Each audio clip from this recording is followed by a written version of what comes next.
I'm really not in the condition to do this today. But between terrorist propaganda, social media, and the supposedly legitimate media constantly pumping out bullshit, I've got no choice. Doesn't matter how I feel. Oh no! It's finally official. The UN only had to change the metrics regarding famine for only Gaza. Forget all the other countries. They can just have a famine that the UN won't acknowledge. Thousands and thousands can die in those famines. And over 1 million has died from the famines. But hey, what the hell? Let's change the metrics so Gaza counts. And this supposed group, which are genocide experts, that's one of the members. For $30, you can be considered a genocide expert, even though you have absolutely no qualifications for it. Isn't that nice of them? And not only do you only have to spend $30 to do this, 28% voted. So not even a full third of the supposed genocide expert organization voted against Israel, or were even there to vote. And that's somehow being sold to the public as, oh my God, this overwhelming majority of this bogus group is claiming that Israel's committed genocide. Well, no, it still hasn't happened. And I know you all love to claim that Israel is making this stuff up.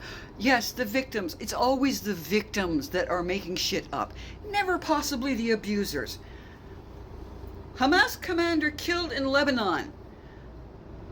Employee placed on administrative leave.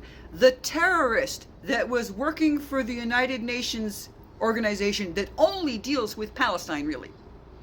It is the only refugees that get to pass down their status to their children. That's why the number of refugees keeps increasing.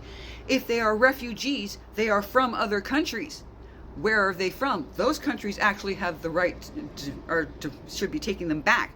They have the right of return to where they came from, not when they came to Gaza in order to take advantage of the fact that the Jews were making the area prosperous. And I know you all love to say, it's just about the Zionists, but except we keep pointing out to you that over 90% of Jews are Zionists. So when you say it's just the Zionists, it's sort of like your death to the IDF bullshit, when you want to claim that, well, there are Muslims in the IDF. Yes, there are, but you don't acknowledge them. And Islam doesn't acknowledge them because they're living with Jews. They're considered traitors to their own. Every Jew in Israel, every one, serves in the IDF. It is the only country that still has to have it be conscription. Why? Because, well, let's see, Iran's had a clock for over 40 years counting down to the destruction of Israel. In the last 70 plus years, there have been 9 previous attempts to colonize Israel by the Arab countries around it that have openly stated since before Israel was repatriated that they would not tolerate Israel. They will not tolerate Jews. But it's all about Israel. As a teenager in the UK is shot in the head with an air gun, and before you try, if I even left the comments on, I know you'd go, oh, that's not so bad. Oh yeah? Let me do it to you. See if you think it's not so bad then. And just to finish my righteous outrage for the day, righteous indignation.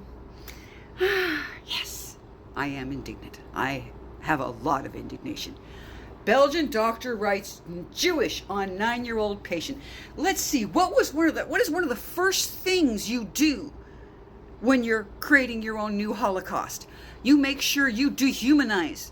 I guarantee that Muslim is not written on any other patient, because Jewish can be told by a blood test, by a DNA test.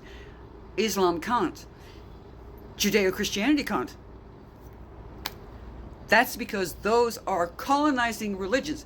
Judeo-Christianity only exists because a couple of thousand years ago, some Jews got bored waiting for the Messiah and decided that he'd already come, even though none of the preconditions had been fulfilled.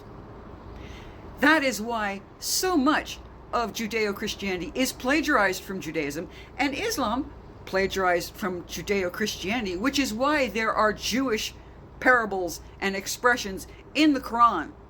But then we are talking about people that forced Jews to change their names to Muslims' names. And I seriously have to wonder when only 3 Arabs have ever won the Nobel Prize. But 25% of the Jewish population has. Maybe those people who made great discoveries in mathematics thousands of years ago or hundreds of years ago, whichever it might be, weren't actually Arabs. They were just Jews forced to have a Muslim name or die.